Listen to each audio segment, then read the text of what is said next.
জমিন আসমান যা কিছু আছে, জমিন আসমান যা কিছু আছে, আল্লাহর নামে তাসবিহ পড়ে। আল্লাহ আল্লাহ আল্লাহ আল্লাহ আল্লাহ আল্লাহ সুবহানাল্লাহ। জোরে হবে না? আর কি জোরে হবে না? আল্লাহ আল্লাহ আল্লাহ আল্লাহ আল্লাহ আল্লাহ সুবহানাল্লাহ। আসমানের রাতের আকাশে তারকারা ভাসে, রাতের আকাশে তারকারা ভাসে, রবের নামে তাসবিহ পড়ে। আল্লাহ আল্লাহ আল্লাহ আল্লাহ আল্লাহ আল্লাহ সুবহানাল্লাহ। জোরে বলবেন না? আর কি জোরে হবে না? আল্লাহ আল্লাহ আল্লাহ আল্লাহ আল্লাহ আল্লাহ সুবহানাল্লাহ। লা ইলাহা ইল্লাল্লাহ। পড়ো বাবা, পড়ো মহাপাদের সাথে। লা ইলাহা ইল্লাল্লাহ। পাহাড়ে ঝরনা ঝরে ঝরে যায়, পাহাড়ে ঝরনা ঝরে ঝরে যায়, আল্লাহর নামে জিকির করে। জোরে হবে না? আরে কি জোরে হবে না? আল্লাহ আল্লাহ আল্লাহ আল্লাহ আল্লাহ আল্লাহ সুবহানাল্লাহ। ভোরের পাখি কুহু কুহু ডাকি, ভোরের পাখি কুহু কুহু ডাকি, রবের নামে তাসবিহ পড়ে।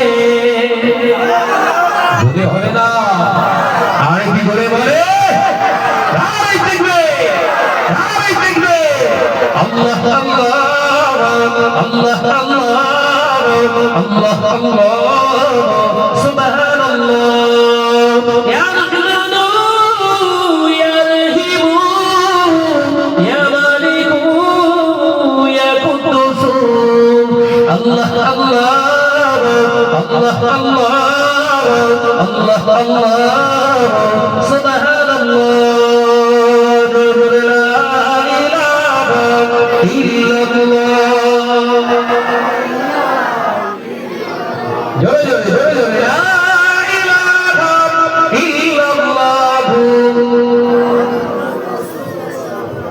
আমার নওজওয়ানেরা, যুবকেরা, ছেলেরা, বাচ্চারা, পর্দানশীলা মা ও বোনেরা, এক নম্বর নিয়ামত, আপনি যদি সুদের কারবার করেন, সুদের অর্থ বাড়িতে ঢোকান, প্রথম নম্বর আপনার হৃদয় থেকে আল্লাহর ভয়টা শেষ হয়ে যাবে। দ্বিতীয় নম্বরে আল্লাহ নবী পাক প্রমাণে জানিয়ে দিয়েছে, সুদের মাল যারা খায়, সুদ যারা লেনদেন করে, ও আমার সাহাবীরা, আমি নবী জানিয়ে দিয়ে গেলাম, দ্বিতীয় নম্বর নিয়ামত, ওর ঘরে আমার আল্লাহ শান্তি রাখবে না। যারা সুদের লেনদেনকারী হয়, ওদের ঘর বিরাট বড় বড় হতে পারে, ওটা এসিও হতে পারে, ওটা বিরাট বড় বড় পাথর লাগানো ঘর হতে পারে। সুদের লেনদেনকারী যারা হয়, ওদের ঘরে আমার আল্লাহ শান্তি রাখবে না। স্বামী স্ত্রীর মনোমালিন্য, ঘরটা জাহান্নামের টুকরা হয়ে যাবে। আপনি দেখাতে পারবেন সুদের যারা কারবার করে তারা খুব শান্তিতে আছে? জেরবার হয়ে আছে অশান্তিতে। দিন আনা দিন খাওয়া, টলি টেনে ভ্যান টেনে খায়, ওরা রাতে রোজগার করে ঘরে ফেরে, শুয়ে পড়লি মরণের ঘুম ঘুমোচ্ছে। কিন্তু কোটি কোটি টাকা সুদের ব্যবসা, কন্যারা হাজারি করে বিরাট ইনকাম করে রয়েছে। আড়াইটা, তিনটা, সাড়ে তিনটে, চারটে ঘুম আসছে। কথা বলছেন না কেন? আমার কথাই বলি, আমি এই রাস্তায় গোটা বাংলাতে আল্লাহ ঘোরাচ্ছে তো, এভরি নাইটে ঘুরছি তো, নিজে ড্রাইভিং করি। আবার যদি মনে হয় এখন ঘুমোবো, আপনার কাছে বসে থাকবেন, 2 মিনিট লাগবে না, এখন ঘুমিয়ে পড়বেন। কথা বুঝতে পারছেন না? কেন বলেননি? সুদের সমস্যা নেই, কারোর কাছ থেকে নিয়ে বসে নি, দেওয়ারও দরকার নেই। আল্লাহ যতটুকু মেলায় আলহামদুলিল্লাহ বলে গ্রহণ করে ওইভাবেই চলছে, আল্লাহ চালায়। তো আল্লাহর রাস্তে যারা, আল্লাহর জন্য যারা দুনিয়ায় থাকবে, তাদের হৃদয়ের শান্তি দেওয়ার মালিক আল্লাহ। একবার জোরে বলবো, একবার জোরে হবে না? আর দুনিয়ার কোম্পানি, দুনিয়ার ব্যবসা, কোম্পানি ডিফেন্সিভ যখন কোম্পানির মালিককে ভাববে, তার মানে সুদ যারা নেয়, সুদে যারা টাকা নেয়, ওরা ভাবে কি ওর টাকা যদি লোনে না নেয় তাহলে ব্যবসা ভালো চলবে না। ওর উপর ডিপেন্ড করলি, আল্লাহকে তো আর মানলি। তো ওর উপর যখন ডিপেন্ড করলি, ও ওই রকম চিন্তা ধরিয়ে দিয়েছে প্রত্যেক সপ্তাহে এরকম 2600 টাকা দেয়া লাগবে। আমি কথা বোঝাতে পারছি? এই যারা বন্ধন গ্রুপ করছে, প্রত্যেক সপ্তাহে তাদের ঘরের বউকে অবশ্যই যেতে হবে। মদ্দা লোকটা গেলে হয় না। এ কি টেনশন বলেন দিন ভাই? ওদের বাড়ির মদ্দা লোকটা গিয়ে যে টাকা মেটাবে, ওদের সার ও টাকা মেটাবে, বউ পাঠাবে, মানে টাকা তো লেচ্ছে তার সঙ্গে বউ। মাথায় ঢোকাতে পারছি? অর্থাৎ দ্বিতীয় নম্বর নিয়ামত আপনার হৃদয় থেকে আল্লাহ উঠিয়ে দেবে, সেটা কি? ঘরেতে শান্তিতে থাকতে পারবেন না। দ্বিতীয় নম্বর আরো খাতারনাক, শোনেন ভাইরা, নজরেরা, যুবকেরা, ছেলেরা, বাচ্চারা, তৃতীয় নাম্বার যারা সুদ খায়, সুদ দেয়, সুদের লেনদেনকারী হয়, ওরা স্বামী স্ত্রীর নামে থাকবে। স্ত্রী স্বামীকে সন্দেহ করবে, স্বামী স্ত্রীকেও সন্দেহ করবে, কেউ কাউকে আর বিশ্বাস করবে না। ও বাবা সাহাবীরা, সুদের রেখে দাও, জেনে রেখে দাও, ওই ঘরের নামে তারা স্বামী স্ত্রী থাকবে, কেউ কারোর প্রতি আর বিশ্বাস থাকবে না। আম্মা জান হযরত আয়েশা সিদ্দিকা রাদিয়াল্লাহু তাআলা আনহা বর্ণনা করেন, এই হাদিস পাকের ভিতরে বর্ণনা করেছে, আমি আমার রাসূলুল্লাহকে নিয়ে যখন এক বিছানায় ঘুমাতাম, আমাদের দুটো কোনো বালিশ ছিল না মাথায় দেওয়ার, দুটো কোনো বালিশের প্রয়োজন হতো না, আমরা এক বালিশেই শয়ন করেছি। ও নজরেরা, মুরব্বিয়ান ঘরেরা, অবাক হয়ে যেতে হয়, 1447 বছর পার হয়ে গেল, এখনো সেই বিশ্বনবী বেদটাকে রাখা আছে মদিনার মিউজিয়ামে। আমি একবার নয়, দুবার নয়, চারবার রাসূলুল্লাহর দেশে গিয়েছি, আল্লাহ নিয়ে গিয়েছে, নিজে চোখে দেখে এলাম 3 ফুটের মতো একটি চওড়া বেডে স্বামী স্ত্রী দুজনে তারা ঘুমাতে। আল্লাহ নবীর পাক বিবি আম্মা জান হযরত আয়েশা সিদ্দিকা রাদিয়াল্লাহু তাআলা আনহা বর্ণনা করেন, আমাদের ঘর হয়তো পাকা ছিল না, আমাদের ঘর হয়তো ছিটে বেড়ার খাজুর পাতার ছাউনি দিয়ে ঘর ছিল।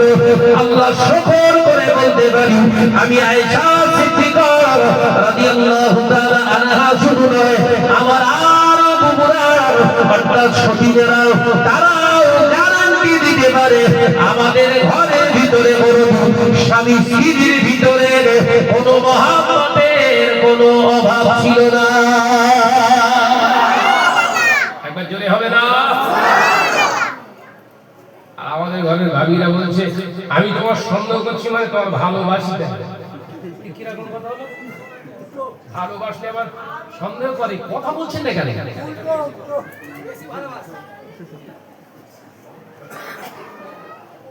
বলে আমি তোমাকে ভালোবাসি বলেই তো সন্দেহ করি না।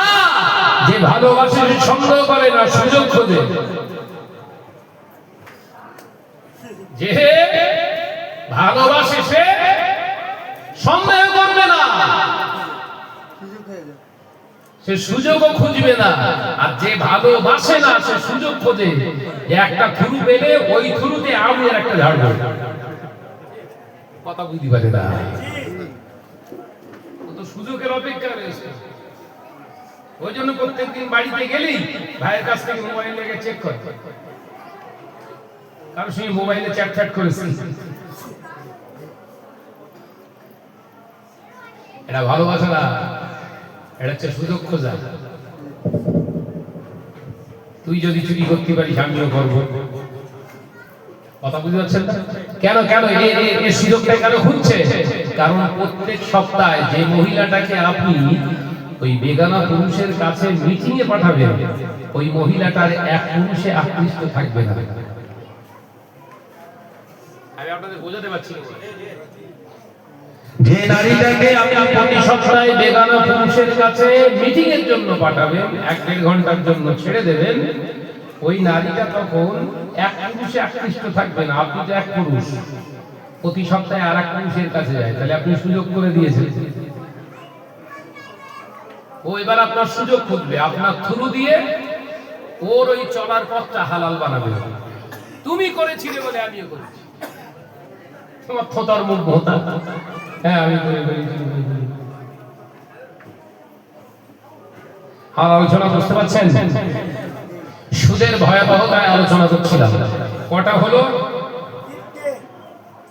ভাইরা বান্ধবরা, মুরব্বিয়ান গণেরা, ছেলেরা, বাচ্চারা, পর্দার শিরা, মা ও বোনেরা, আল্লাহ নবী দয়ার নবী রাহমাতাল লিল আলামিন হাদিসকে ব্যাখ্যা করলেন। মুহাদ্দিস পাক জবানে তানারা জানাচ্ছেন, লিখে দিয়েছেন কিতাবে, ও নওজোয়ানেরা, মুরব্বিয়ান গণেরা, যারা সুদের লেনদেন করে এদের ভিতরে 4 নম্বর আল্লাহর নিয়ামত আল্লাহ উঠিয়ে নেবে এদের কাছ থেকে। ওই 4 নম্বর নিয়ামত জন্য কিছু নয়, আল্লাহ নবী পাক খবরে জানিয়ে দিলেন, ছেলে মেয়ে পিতা মাতা এক জায়গায় থাকার পরে ওদের ভিতরে আর লজ্জা থাকবে না। যারা হারাম খায়, হারামের লেনদেন করে, ওরা আর লজ্জাশীলা থাকে না। ও পর্দাশীলা মা ও বোনেরা, নওজোয়ান যুবকেরা, জলিলপুরের মুসলমানেরা, সোনার মালিকেরা, একবার বিবেক দিয়ে প্রশ্ন করো, নিজেকে প্রশ্ন করো, নিজের বিবেককে একবার জাগ্রত করুন। আপনার ঘরের মেয়েটা বোরখা পরে, আমি অস্বীকার করবো না, কিন্তু যখন বোরখা পরে পার্কে ঘুরে বেড়ায় কিংবা কোনো অবৈধ ছেলের সঙ্গে আপনার মোবাইলে অটোমেটিক্যাল কথা বলে, তখন ওর ভিতরে লজ্জার জায়গাটা কতটুকু আছে একবার বলুন। আমাদের ঘরের মেয়েরা এখন বোরখা পরে পার্কে যাচ্ছে, কি আবার বোরখা পরে সব পার্কে? পর্দার একটা ব্যাপার আসতো, যাই যে মেয়ে পর্দা করে ভাই ও পার্কে যায়, তাহলে পর্দা করিস না জর্দা? ওরে শুধু জর্দা না, ওটা হচ্ছে গোপাল জর্দা 360। যে মহিলাটা বোরখা পরে পার্কে ঘুরে বেগানা পুরুষের সঙ্গে ভিডিও কলে কথোপকথন করে, ও 1000 বার যদি দুধ দিয়ে গোসল করা, তাও বিশ্বাস হবে না ওর ভেতরে পর্দা, লজ্জা আছে।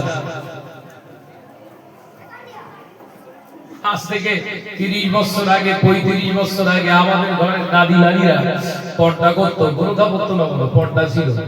পাশে দুটো ঘর পরে ঘরের পুরুষরা এই চাষির খবর রাখতো না।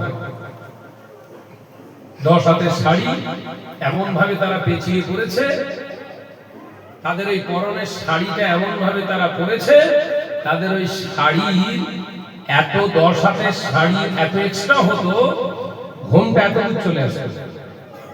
ঘোমটা বলে তো, আর এখন 12 হাত দিয়েও ছাড়াতাল না, কথা বলে না, বল না রে ভাই, 12 হাত দেওয়ার পরেও ছাদ ঢালাই হয়নি, আবার দক্ষিণ সাইডের জানলা পুরো খোলা। আমি ভুল বলতেই বোধহয়।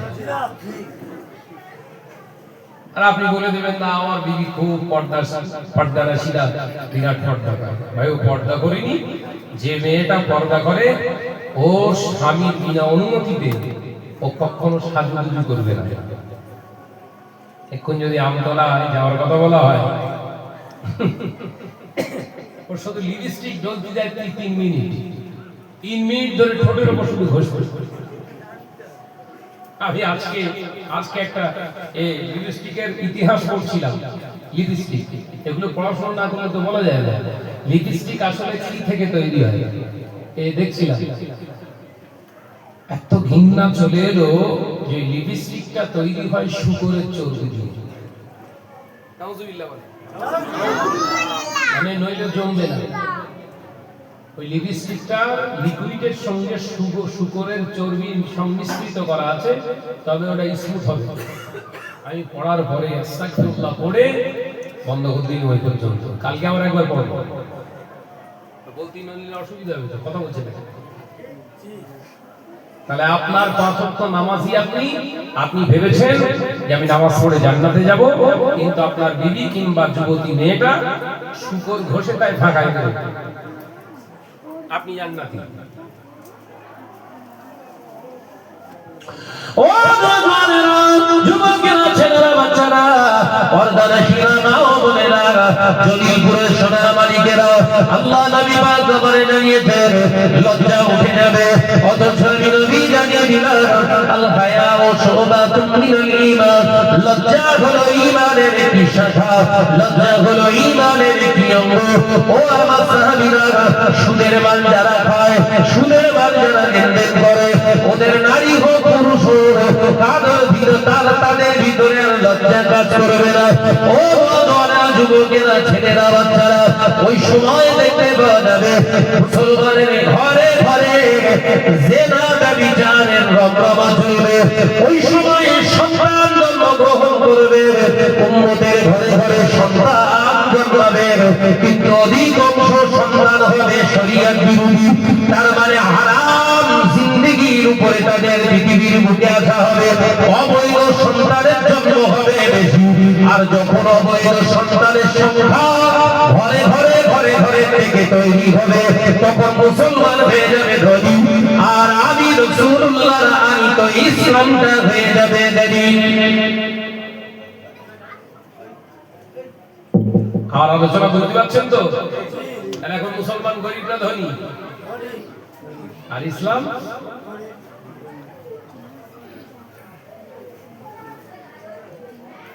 মানুষ কি পরিমাণে হজে যাচ্ছে,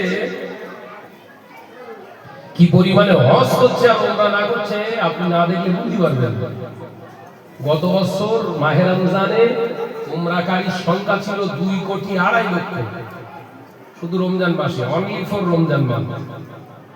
তার ভিতরে আমি একজন ছিলাম। তার আগের বছরেও 1,43,00,000 মানুষ উমরা করেছে, তার ভিতরে আমিও ছিলাম একজন। তার সেই বছরে হজের হাজিদের সংখ্যা ছিল 26 লক্ষ, তার ভিতরে আমি একজন ছিলাম। যত দিন যাচ্ছে হু হু হু হু করে হাজির সংখ্যা বাড়ছে। মদিনা শরীফে, মক্কা শরীফে যান, আপনি 1 মিনিট 1.5 মিনিটের ভিতরে হারাম শরীফের ভিতরে ঢুকে যেতে পারছিলেন হোটেল থেকে। এখন আপনাকে হোটেল নিতে গেলে কিছু না হলেও খুব কাছে থাকলে আপনি 7 মিনিট আপনাকে হাঁটতে হবে, মানে সব ভেঙে হুড়োচ্ছে। এলাকা না পরিষ্কার করলেই তো বিশাল রেস হচ্ছে, তো বিরাট জ্যাম হচ্ছে, হাজিদের জায়গা দিতে হবে তো। 5 কিলোমিটার এরিয়া নিয়ে জমাত হচ্ছে রমজান মাসে।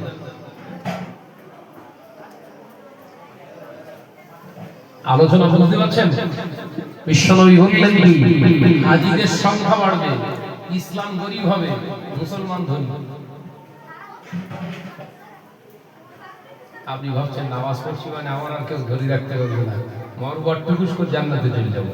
এসে বিবির হাতে ভেন্ডির তরকার না বলো, গালে দিলি এমনি পাস। কথা বুঝতে পারছেন না? ইসলামটা ভেন্ডির তরকার ভাববেন না। ভাইরা, নওজওয়ানেরা, মুরব্বিয়ান বোনেরা, ছেলেরা, বাচ্চারা, পর্দানশীলা মা ও বোনেরা, আল্লাহ নবী রাহমাতাল লিল আলামিন জানিয়ে দিলেন 5 নাম্বার ওর ঘর থেকে আমার আল্লাহ নিয়ামত উঠিয়ে নেবে। ও সাহাবীরা, শুনে রেখে দাও, জেনে রেখে দাও, যে মুসলমান তার সুদের লেনদেনকারী হয়, সুদের লেনদেনকারী হয়, সুদের টাকা খায়, ওই মুসলমানদের কাছ থেকে আমার আল্লাহ পাক যেটা বড় নিয়ামত উঠিয়ে নেবে, সেই ঘর থেকে আল্লাহ বড় নিয়ামত উঠিয়ে নেবে। সেই ঘরটা থেকে আল্লাহর জিকির, কোরআন তেলাওয়াতের জিকিরটা শুনতে পাওয়া যাবে না। যে ঘরে সুদের লেনদেন হয়, সুদের টাকায় তৈরি হয়, ওই ঘরটায় আর আল্লাহর জিকির থাকবে না, নামাজ হবে না, ওই ঘরের ভিতরে আল্লাহর জিকিরকারী কেউ না থাকবে না, কোরআন তেলাওয়াতকারী থাকবে না। ও পর্দানশীলা মা ও বোনেরা, আজ থেকে 30 বছর আগে জলিলপুর এলাকায় মুরব্বি যারা হায়াতে রয়েছেন জিজ্ঞাসা করুন, জলিলপুরের মুসলমানদের ঘরগুলো ছিল সব কাঁচা মাটির ঘর, অথচ অথবা তারই রাস্তা ছিল ওই ঘরের ভিতরে মা বোন খালা ভুগিরা দাদিরা দাদিজান দাদা জানেরা নামাজ আদায় করে ফজরের পরে কোরআন তেলাওয়াত করতো, নতুবা জোহরের মধ্যে নতুবা আপনার মাগরিবের নামাজের পরে কোরআন তেলাওয়াত করতো। ঘর ছিল কাঁচা, ঈমান ছিল তাদের পাকা। এখন মুসলমান 30 বছর পরে ঘর করে ফেলেছে ফাঁকা, ইসলাম হয়ে গেছে ফাঁকা। সেই জন্য ঘরে নামাজও হয় না, কোরআন তেলাওয়াতও হয় না, বরঞ্চ রাত 12টা 1টা 2টোর সময় ওই পাকা ঘর মুসলমানের ঘরের পাশ দিয়ে গেলে হিন্দি গানের আওয়াজ শুনতে পাওয়া যায়। ভুল করে ফেললাম? আপনি বলছেন নামাজ পড়লি জান্নাত, নামাজ থাকবে কিসে? নামাজ তো পানি মানে আমাল, আর এই বোতলটার নাম হচ্ছে ঈমান। কত বুঝতে পারছেন না ওটাই? আমল থাকবে কিসে? জোরে বলেন। ঈমান যদি আপনার দুর্বল হয়, ফাটা হয়, আপনি ভর্তি করে পানি রেখে দিয়েছেন, পাত্র খারাপ, ছিদ্র কিংবা ফাটা, 10 মিনিট থাকবে? জোরে বল না রে বাবা। কিন্তু এই বোতলটা ভালো সিল এই অবস্থায় আছে, পানি ভর্তি করে রেখে আপনি ভালো জায়গায় তুলে রাখুন, 20 বছর পরেও এটা পাওয়া যাবে না, যাবে না? জোরে বল না রে ভাই। তাহলে আমল ভালো করবেন না ঈমান? সেই জায়গাটা সব ছিদ্র ভর্তি। দুটো একটা ছিদ্র দেখাবো? দুটো একটা ছিদ্র চিনিয়ে দেয়, বুঝতে পারবেন না। আপনি ভাবছেন নামাজ পড়ছি মানে আমার ঈমান একদম তাজা। ও বাজারেরা, এক নাম্বার আপনার ঈমানে ছিদ্র আছে কিনা একটু দেখুন, আপনার ঈমানটা বড়দা হয়ে গিয়েছে কিনা আপনি দেখুন। জলিলপুরের মা বোনেরা আপনারা শুনেন, এক নাম্বার হলো শরীরটা অসুস্থ হয়ে গিয়েছে। শরীরটা অসুস্থ হয়ে যাওয়ার কারণে এখান থেকে আপনারা হসপিটালে নিয়ে চলে গেলেন। আপনারা হসপিটালে থেকে চেক আপ করে বললেন না হবে না, এখান থেকে রুগীতে নিয়ে চলে গেলেন। রুগী ভালো করে দেখেন, হবে না হবে না, পিজিতে নিয়ে চলে গেলেন। পিজি থেকে চেক আপ করে বললেন হবে না, এখান থেকে নিয়ে চলে গেলেন মুম্বাই। মুম্বাইয়ে গিয়ে ভালো করে চেক আপ করে বললেন, তারাও বললেন হবে না, ওখান থেকে রেফার করে আপনাকে ভেলোরে নিয়ে চলে গিয়েছে। ভেলোরে নিয়ে গিয়ে ট্রিটমেন্ট করে ওরা চেষ্টা চালিয়ে ওদের মতো ট্রিটমেন্ট করে 15 দিন রেখে আপনাকে বাড়ি পাঠিয়েছে। আপনি সুস্থ হয়ে গেছে, নামাজ আদায় করেন। আপনি একজন হাজী সাহেব মাওলানা মানুষ, আপনার মুখে দাঁড়িয়ে আছে, আপনি নামাজ আদায় করতে এসেছেন, 5 ওয়াক্ত নামাজি মানুষ। সমস্ত মুসল্লিরা আপনাকে সালাম দিয়ে মুসাফা করে যখন জিজ্ঞাসা করছে ভাইজান, ও শাহাদাত ভাইজান, একবার দয়া করে বলুন এত সুন্দর সুস্থ হলেন থেকে? ওই সময় আপনি বললেন ভাই আমি তো বাঁচা, আমার তো বাঁচার কথা ছিল না, বাঁচার কোনো অবস্থা ছিল না। আমার 4 জায়গা থেকে রেফার করে যখন আপনার ভেলোরে নিয়ে চলে গিয়েছে, ভেলোরের ডাক্তাররা অনেক চেষ্টা করে অনেক প্রচেষ্টা চালিয়ে আমাকে বাঁচিয়ে দিয়েছে। ঈমান চাঙ্গা আছে তো? এরকম শ্রেণীর মুসলমান সমাজে বেশি না কম? ঈমানের ছিদ্রগুলো দেখাচ্ছে, অসুবিধা হচ্ছে নাকি? এই বললেন নামাজ পড়লে জান্নাতে যাবেন, এই নামাজ ভেতরে থাকলে তারপর তো যাবেন নাকি? আরে ভেতরে পানি যদি থাকে তবে তো খেতে পারবেন, তাই নাকি? এই আমল যদি ভালো না থাকে, আপনার ঈমান যদি ভালো না থাকে, তুই নামাজ পড়ে যাবি কোথায়? একটা এই অসুবিধা হচ্ছে তো? দ্বিতীয় নম্বর চিত্র আপনার ঈমানের ভিতরে দেখা দিয়েছে কিনা দেখুন। আপনার ভিতরে ধারণা তৈরি করে দেয়া হয়েছে মুসলমান কওমকে এই জামানায়, এই যুগে গোটা ভারতবর্ষে এই ভয় ঢুকিয়ে দেয়া হয়েছে, এই সরকারটা যদি পশ্চিমবঙ্গ থেকে চলে যায় তাহলে মুসলমানরা মাথা তুলে বাংলায় বেড়াতে পারবে না, সেখানে খুশি এরা মারা পড়ে যাবে। তাই যদি বাঁচতে চাও সসম্মানে থাকতে চাও, এই সরকারকে টিকিয়ে রাখতে হবে। ও নওজওয়ানেরা, যুবকেরা, এই বিশ্বাস করে যারা সমাজের বুকে নির্বাচনে ভোটদান করবে, এদের কি ঈমান ঠিক আছে বলে মনে হয়? এই পার্টির কথা বলছি না, বলো, অপব্যাখ্যা করবেন না। দাওয়াতে এসছি ঈমানে। আপনি যা খুশি তাই করেন, ঈমান বিক্রি করে নয়। এ কথা বুঝতে পারছেন না? যদি মনে করেন বিজেপি দরকার, আপনার বিজেপি করুন, টিএমসি দরকার করুন, সিপিএম দরকার করুন, কংগ্রেস দরকার করুন, আইএসএফ দরকার করুন, আরো যদি নতুন একটা বেরিয়েছে আবার কি জিওপি, হ্যাঁ জিওপি, অর্থাৎ কি জনতার উন্নয়ন পার্টি, আচ্ছা করুন, তাও করুন, মিম করুন, যেটা খুশি আপনি করুন, ইমানে যেন ফাটল না আসে। আলোচনা করতে পারেন না? তাহলে দ্বিতীয় ফাটা, এরকম ফাটা মুসলমান আছে তো? তৃতীয় নাম্বার ফাটল, ও মুসলমান ভাইরা, এটা মারাত্মক ফাটল। আপনাকে আমি শাহাদাত ভয় বলে যাচ্ছি, শুনুন। অনেক মুসলমান এই রকম চিন্তা নিয়ে ঘুরে কলিকাতা, আলিপুর, আবহাওয়া দপ্তর বলে দিয়েছে আগামী 72 ঘন্টা